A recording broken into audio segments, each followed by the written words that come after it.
अस्सलाम वालेकुम। तो व्यूअर्स, आज मैं आपको बनाना सिखाऊंगी ताज़ा हल्दी ख़रीद कर इसके साथ हल्दी पाउडर तैयार करना, वो भी घर पर। बहुत आसान और परफेक्ट तरीका आपके साथ शेयर करूंगी। तो यहाँ पे मेरे पास थी जी ताज़ा हल्दी 5 किलो। सबसे पहले जब आपने हल्दी ख़रीदनी है तो आपने इसको बहुत अच्छे तरीके से वॉश करना है। वॉश करने के लिए आपने इसे किसी खुले टब वगैरह में डाल के आधे पौने घंटे के लिए छोड़ देना है, ताकि इसके ऊपर बहुत ज़्यादा जो मिट्टी लगी होती है वो सारी नरम पड़ जाए। और उसके बाद आपने एक एक पीस को इस तरह से हाथ में लेना है और खुले पानी के नीचे इसे अच्छे तरीके से वॉश करना है, क्योंकि हल्दी जो है ज़मीन के नीचे पैदा होती है, जैसे कि आलू उगते हैं, तो इसके अंदर बहुत ज़्यादा मिट्टी होती है। तो इसलिए आपने पहला इसका जो स्टेप है वो ये है कि आपने इसे वॉश बहुत अच्छे तरीके से करना है कि इसके ऊपर किसी भी किस्म की मिट्टी का या किसी भी डस्ट वगैरह का नामो निशान ना रहे। तो यहाँ पे मैंने इसे 1 घंटे के लिए भिगो के रखा था। उसके बाद मैंने इसे 2 से 3 खुले पानी डाल के ना नितार लिया था, ताकि जो जितनी भी मिट्टी वगैरह है ना वो सारी निकल जाए। उसके बाद मैं आपको अगला प्रोसेस दिखाती हूँ कि आपने इसे कैसे वॉश करना है। तो ये वॉशिंग वाला प्रोसेस आपने मुकम्मल देखना है, और आपने इसको किचन के सिंक वगैरह में वॉश नहीं करना, क्योंकि इसके अंदर से ढेर मिट्टी निकलती है, तो आपके सिंक को जो कि बंद कर सकती है। तो आपने किसी खुले में या किसी खुली जगह पे बैठ जाना है, और इसको अच्छे तरीके से आपने एक एक पीस को इस तरह से तोड़ते हुए, कि क्योंकि इसके अंदर की जो जगह है ना वहाँ पे पानी नहीं पहुँच पाएगा और हाथ भी से आप मल भी नहीं पाएंगे अगर आप इसे इस तरह से तोड़ेंगे नहीं। तो जो बड़े पीस हैं वो तो सीधे सीधे से इजीली साफ़ हो जाएंगे, लेकिन जो इस तरह के पीस है ना जिसके अंदर 3 3 4 4 पीसेज अटैच होते हैं, इनको आपने इस तरह हाथ के साथ तोड़ तोड़ के, तो हर जगह से आपने हाथ से मल मल के फिर आपने इसको साफ़ करना है बहुत अच्छे तरीके से। तो हल्दी जो है ये एक टोटली डिफरेंट चीज़ है। कुछ लोग समझते हैं कि ये अदरक की फॉर्म है, तो इसकी शक्ल बेशक अदरक से ज़रूर मिलती है, लेकिन ये अदरक से टोटली मुख्तलिफ होती है। बहुत सॉफ्ट सी होती है, इसे जब तोड़ते हैं तो आसानी से टूट जाती है, और अंदर से इसका ऑरेंज सा कलर होता है। तो यहाँ पे देखिए ये सारी हल्दी जो 5 किलो के करीब थी, इसको मैंने इस तरह से तोड़ते हुए अच्छे तरीके से एक एक पीस को मैंने हाथ में पकड़ा है और अच्छे तरीके से वॉश करके एक टोकरी में डाल के रख दिया है। तो यहाँ पे देखिए जी ये साफ़ शफाफ हल्दी जो है मेरे सामने है। तो चलिए जी अब इसका अगला स्टेप देख लेते हैं। तो यहाँ पे मैंने एक खुले बर्तन के अंदर पानी ले लिया है। 4 से 5 किलो मैंने पानी लिया है। इस पानी को आपने हाई फ्लेम पे बॉयल होने के लिए रख देना है, कि अच्छी तरह पानी जो है ना तेज़ उबलना स्टार्ट कर दे। तो यहाँ पे देखिए जी पानी में बड़े तेज़ से जब उबाल आना स्टार्ट हो गए थे, तो अब आपने जो हल्दी धो के रखी हुई थी वो सारी आपने इस उबलते पानी के अंदर डाल देनी है।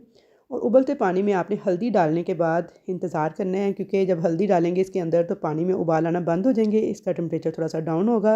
लेकिन जब दोबारा से इसमें उबाल आने लग जाए तो सिर्फ आपने 2 मिनट घड़ी से टाइम देख के टाइम नोट करना है। 2 मिनट आपने हल्दी को उबलने देना है इस उबलते पानी के अंदर, और उसके बाद आपने फ्लेम ऑफ कर देना है। हल्दी को आपने एक स्ट्रेनर के अंदर इस तरह से निकाल लेना है कि ये ठंडी हो जाए। इसे हवा लगवानी है आपने, ताकि इसका जो कुकिंग प्रोसेस है ना वो फ़ौरन से स्टॉप हो जाए, और इसे आपने किसी टोकरी वगैरह में डाल के रख देना है। तो इसे कहते हैं ब्लांचिंग प्रोसेस, यानी कि वेजिटेबल्स को ब्लांच करने का तरीका। तो व्यूअर्स ये जो मैंने एक झटका लगवाया है ना, इसे उबलते पानी में डाला है और 2 मिनट के बाद निकाल लिया है, तो इसे ब्लांच करना कहते हैं। आप यूट्यूब पे सर्च करें, गूगल करें, तो आपको पता चल जाएगा कि वेजिटेबल्स को ब्लांच क्यों किया जाता है। तो मेरे बहुत सारे व्यूवर्स जो हैं, मैं क्योंकि हर साल ये वीडियो अपलोड करती हूँ हल्दी पाउडर बनाने की, तो वो मुझे यही कमेंट्स में कहते हैं जी, कोई कहता है मैं कच्ची हल्दी को सुखा लेता हूँ, कोई कहता है जी मैं तो बस ऐसे ही हल्दी लाता हूँ, धोता हूँ इसे और सुखा लेता हूँ। यानी आप इसे उबाले नहीं, उबालने से इसके जो असरात हैं वो ज़ाया हो जाते हैं। तो यकीन करें इस तरह के जब इतने ज़्यादा कमेंट्स मुझे आए, तो फिर मैंने प्रॉपर इसके ऊपर तहकीक शुरू की कि इसे क्यों बॉयल किया जाता है, क्योंकि ये मेरी मदर इन लॉ की रेसिपी थी। उन्होंने मुझे जैसे ये तरीका बताया, मैं 18 साल से उसी तरीके से बना रही हूँ, और बहुत ज़बरदस्त बहुत परफेक्ट मेरी हल्दी बन के तैयार होती है।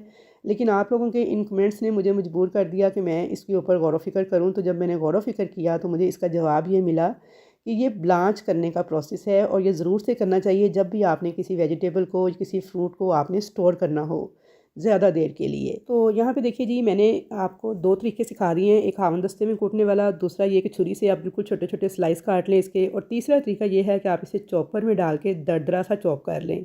बिल्कुल पेस्ट नहीं बनाना आपने, बस आपने 2 से 3 झटके देने हैं इसे, और छोटे छोटे टुकड़ों में काट कर चॉप कीजिएगा, ताकि आपकी चॉपर मशीन पर ज़्यादा लोड ना पड़े।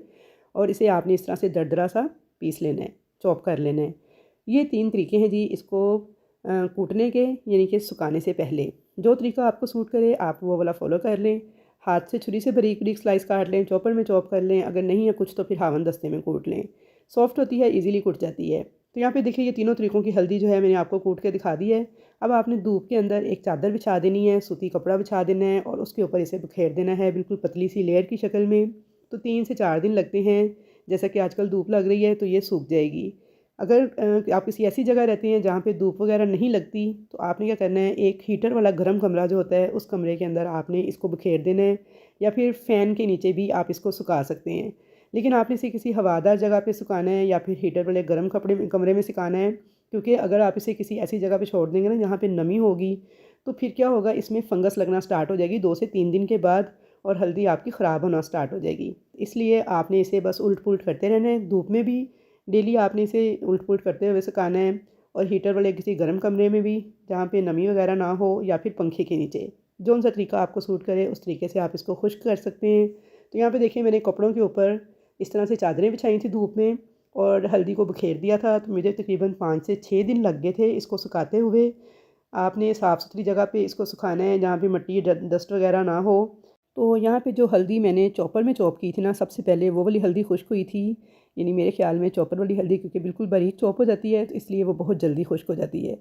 जो मैंने हाथ से कुटी थी उसे इससे 2 दिन ज़्यादा लगे थे, और जो छुरी से की थी उसको इससे भी 2 दिन ज़्यादा लगे थे। तो यहाँ पे आपको जौन सा भी तरीका अब सही लगे आप उसे इस्तेमाल कर लें। वैसे चॉपर वाला तरीका बेस्ट है, बस इसमें ये है कि चॉपर के अंदर थोड़ा कलर आ जाता है येलो येलो सा, जो कि आहिस्ता आहिस्ता उतर जाता है, लेकिन एक दफ़ा चॉपर जो है ना वो बदनुमा सा लगने लगता है। अच्छा, यहाँ पे ना मैं अब आपको दिखा दूँ कि देखिए हल्दी मेरी मुकम्मल तौर पे खुश्क हो गई है। बहुत ही ज़बरदस्त और बहुत ही साफ़ सुथरे तरीके से मैंने इसे घर पे तैयार कर लिया है। और अब मैं आपको बता दूँ कि इसे आपने चेक कैसे करना है। तो ये देखिए, ये मैंने हल्दी का एक पीस लिया है, इसे मैं हाथ से तोड़ रही हूँ, तो आप आवाज़ सुनिएगा। तो यहाँ पे आई होप कि आपको आवाज़ आ गई होगी। इस तरह से टक करके टूटने की आवाज़ आनी चाहिए, तो इसका मतलब है हल्दी आपकी मुकम्मल तौर पे खुश्क हो गई है। अब आप चाहें तो इसे मिक्सी जार में पीस लें, और अगर चाहें तो आप इसे किसी जहाँ पे आटा और मिर्ची वगैरह पीसते हैं उस मशीन पे भिजवा के तो पिसवा लें। मैं वैसे बाज़ार से ही पिसवाती हूँ, क्योंकि उनका ज़रा मशीनें अच्छी होती हैं, तो बिल्कुल पाउडर फॉर्म में आ जाती है ये। तो यहाँ पे देखिए जी, बेहतरीन हल्दी जो है ये मैंने पिसवा ली थी, और कलर देखें इसका कितना खूबसूरत आया है। खुशबू इतनी बेहतरीन थी कि हल्दी पड़ी थी और पूरे घर में हल्दी की खुशबू आ रही थी, और इसी तरह से खानों में भी खुशबू आती है। तो यहाँ पे जो 5 किलो हल्दी थी उसमें से मेरी 1.25 किलो हल्दी बन के तैयार हुई थी। कई दफ़ा ये वेस्ट हो जाती है थोड़ी सुखाने के दौरान, तो 1 किलो भी निकल आती है। लेकिन जब भी आपने हल्दी पाउडर बनाना है तो आपने मशीन वाले से अच्छी तरह कहना है कि मशीन की पहले सफाई करें, उसके बाद आप इसे पिसवाएं, क्योंकि हमने इसे पूरे साल के लिए सेव करना होता है। अब इसे सेव कैसे करना है, आपने इसे किसी ठंडी जगह पे रखना है, मतलब कि आपने इसे किचन वगैरह में सेव नहीं करना, बल्कि आपने किसी एयर टाइट जार में डाल के इसे फ्रिज में रख दें, या फिर इसे किसी एसी वाले गर्म कमरे में रखिएगा गर्मियों में। सर्दियों में तो आप इसे जहाँ मर्ज़ी रख सकते हैं। तो इस तरह से इस हल्दी को कभी भी कीड़ा वगैरह नहीं लगेगा और ये ख़राब नहीं होगी। बस आपने इसे ठंडी जगह पे सेव करना है। उसके अलावा ये किसी छीलने की ज़रूरत नहीं होती। इसका जो छिलका है बहुत बारीक सा होता है, और ये साथ ही इसके पिसता है, बहुत फ़ायदेमंद होता है। हल्दी का हलवा भी बनाया जाता है, कच्ची हल्दी का, उसकी भी रेसिपी मेरे चैनल पे मौजूद है। आप सर्दियों में ज़रूर से बनाकर वो खाएं, बहुत मज़े का बनता है और बेहद फ़ायदेमंद वो हलवा होता है। उसके अलावा हल्दी दूध बनाने का तरीका भी इंशाल्लाह मैं नेक्स्ट वीडियोज़ में आपके साथ शेयर कर दूँगी। तो घर की बनी हुई हल्दी को जब आप दूध के साथ मिला के तैयार करेंगे, तो यकीन जानें कि एक ज़बरदस्त किस्म की रेमेडी तैयार होती है, जो कि जोड़ों के दर्द के लिए बेहद फ़ायदेमंद होती है। तो आई होप व्यूअर्स कि आपको मेरी आज की ये रेसिपी ज़रूर पसंद आएगी। रेसिपी अगर पसंद आए तो वीडियो को लाइक शेयर कर दें, ताकि ज़्यादा से ज़्यादा लोग जो हैं इससे फ़ायदा उठा सकें। तो इंशाल्लाह ताला मुलाकात होगी एक अच्छी नई रेसिपी के साथ। तब तक के लिए अल्लाह हाफ़िज़।